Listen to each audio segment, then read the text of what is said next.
C'est le 19e jour de l'Avent, 19e jour de décembre et aujourd'hui pour aller manger chez mamie, couleur c'est du bordeaux. J'ai choisi la palette qui l'associe à du orange et du cuivré.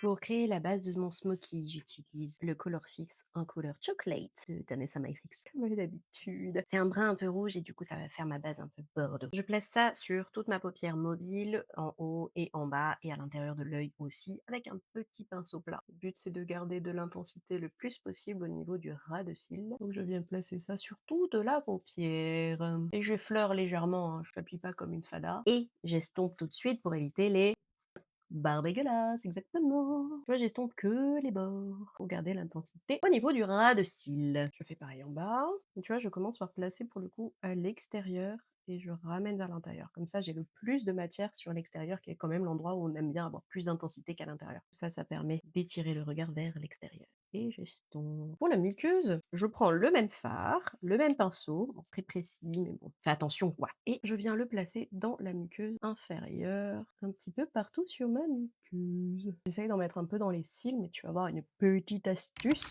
pour faire déborder le crayon sans s'emmerder. Tac! Regarde, paf! Tout de suite ça a dégueulé, c'est exactement ce qu'on veut. Le but, c'est vraiment d'enlever tous les espaces où tu vois encore de la peau nue. Ça, c'est le secret pour une muqueuse foncée sans l'effet yeux de rat. Et on estompe pour être sûr qu'il n'y a plus de barre dégueulasse. Alors en soi, ça pourrait être un maquillage à soi seul, hein. Mais tu me connais, tu sais que je vais pas en rester là. Et non, à rajouter de la paillette, de la brillance et du pigment qui brille. Et je vais venir mettre celui-là, là, au centre de la paupière mobile avec mon doigt et je viens juste tapoter le pigment sur le centre de la paupière. Plus tu écrases, plus ce sera intense. Tu veux faire quelque chose de pigmenté, tu prends ton doigt et tu tapotes et tu écrases le pigment dans ton smokey eye. Et je fais pareil en dessous. Et tu estompes pour éviter les barres dégueulasses. Alors ces pigments, c'est très beau, hein. Par contre, ça a tendance à effacer l'intensité, notamment au niveau du ras de cils et là, j'en veux. Je reprends mon fard d'Anessa et puis je viens retracer le ras de cils supérieur pour remettre de l'intensité vraiment au niveau du ras de cils parce que ça, c'est le principe même du smokey eye, c'est qu'il y ait de l'intensité au niveau du ras de cils. Donc je remets une bonne petite couche de fard au ras de cils. Ça n'a pas besoin d'être précis, hein, tu peux y aller un peu n'importe comment avec un petit pinceau et après tu prends un pinceau estompeur comme ça et tu viens ôter légèrement le haut de ton fard pour remettre un petit peu d'intensité. Et j'en remets un tout petit peu en dessous aussi. Et pour verrouiller l'intensité, je viens poudrer avec un fard brun chaud, bien intense, bien foncé. T'oublies pas d'enlever l'excédent, sinon tu vas avoir des poudres qui vont tomber de partout, ça va être tout moche. Et tu viens poudrer tout mon ras de cils en haut et en bas. Le smoky, techniquement, est plus ou moins terminé. Il me reste 2 choses à faire. La transition pour l'ouvrir et vraiment le fondre dans la peau et le point de lumière, évidemment.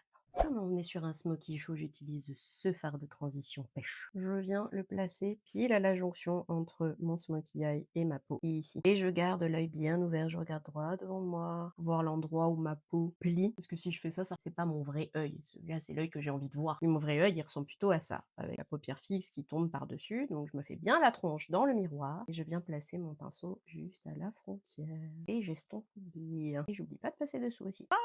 Pour le point de lumière, je vais prendre un vrai orange. Je vais le mettre dans le coin interne de l'œil. Donc je prends un petit pinceau tout pipeau. J'enlève le surplus. Je commence par le coin interne et vraiment, tu vois, je vais jusque contre le nez. Le coin interne, en fait, c'est toute cette zone-là. Donc d'abord, je place l'intensité au niveau de la pointe de l'œil et je viens effleurer pour dégrader vers les extérieurs de ce point de lumière. Donc vers le centre de l'œil ici et vers le haut aussi. L'idée, c'est de venir connecter mon smoky à mon point de lumière ou mon point de lumière à mon smoky. C'est pas mal. Pour moi, ça manque un peu de lumière. C'est un poil trop foncé, donc je vais reprendre le fard que j'ai mis sur le centre de la paupière et je vais venir avec mon petit pinceau en rajouter sur mon point de lumière. Ah, là, on y est.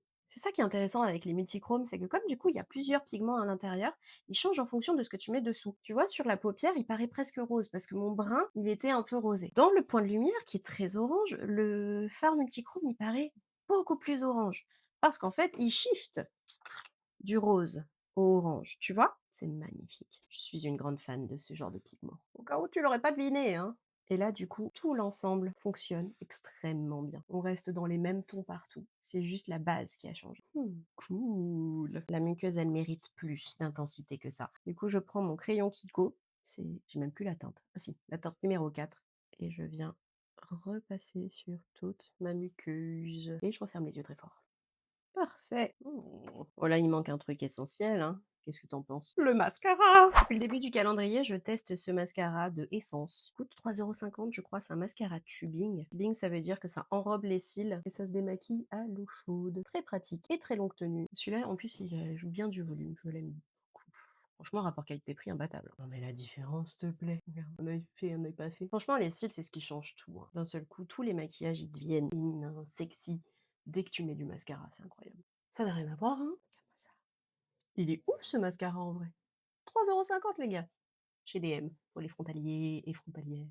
Les yeux, c'est fini. Pour le blush, je pense que je vais mélanger ces 2 blushs Fenty. Le Mimosa Sunrise, donc le orange, avec le Ruby Riches, qui est un peu cuivré. Je prends les 2 sur mon pinceau, je viens mélanger un peu la matière dans la paume de ma main et je viens poser ça, le placement a son importance aussi, hein.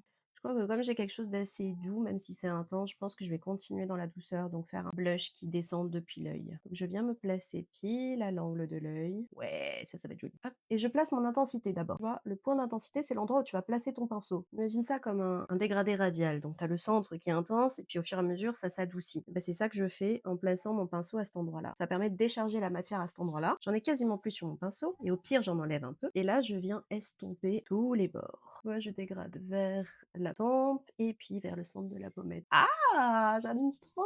J'adore ce style-là. Très romantique, j'aime beaucoup. Ressemble un peu au draping des années 80. Très, très canon aussi. Ah, désolée. Il y a l'enfant qui pleure peut-être, on est mercredi. Je crois qu'elle a pas envie de ranger sa chambre. J'oublie pas le bout du nez et le menton. Oh non! J'ai perdu le fil du coup. On en était au blush? Oui, on en était au blush. Le blush, c'est good, les yeux, c'est good, et maintenant il reste la bouche. On peut pas faire de Bordeaux sans lèvres Bordeaux. Je prends le 50 de Maybelline en mat. Et je vais faire une bouche parfaite. Je la fais au pinceau. La clé quand tu la fais au pinceau, c'est de bien charger ton pinceau en matière. Vraiment que les poils soient complètement saturés. Et je viens tracer d'abord le cœur de bouche, l'arc de Cupidon. J'essaie de la faire assez petite, mais ça c'est un peu comme l'eyeliner. C'est tu commences et puis à un moment donné, ça peut partir un peu en cacahuète quand même. Donc je remplis en priorité l'intérieur des lèvres. Je décharge toute ma matière sur l'intérieur des lèvres et je viens connecter. Globalement, j'ai posé la forme globale de mes lèvres. Je vais venir adoucir et affiner le trait maintenant. Bah voilà, je crois que c'est fini. Je sais pas toi, mais moi j'adore ce genre de look. Avec les yeux intenses et les lèvres intenses, mais tout est tout doux, assez romantique. C'est les looks que je préfère sur moi. Après, chacun ses goûts. Le concept des looks pour aller manger chez mamie, c'est que je te propose un look et toi tu l'adaptes. Et tu prends peut-être un élément d'une vidéo, un autre d'une autre, et tu fais les trucs à ta sauce. Moi, je te montre un peu tout ce qu'il est possible de faire avec le maquillage. Moi, c'est Manon, je suis maquilleuse à Strasbourg et tous les jours de l'Avent, je te propose un look pour aller manger chez mamie. À demain!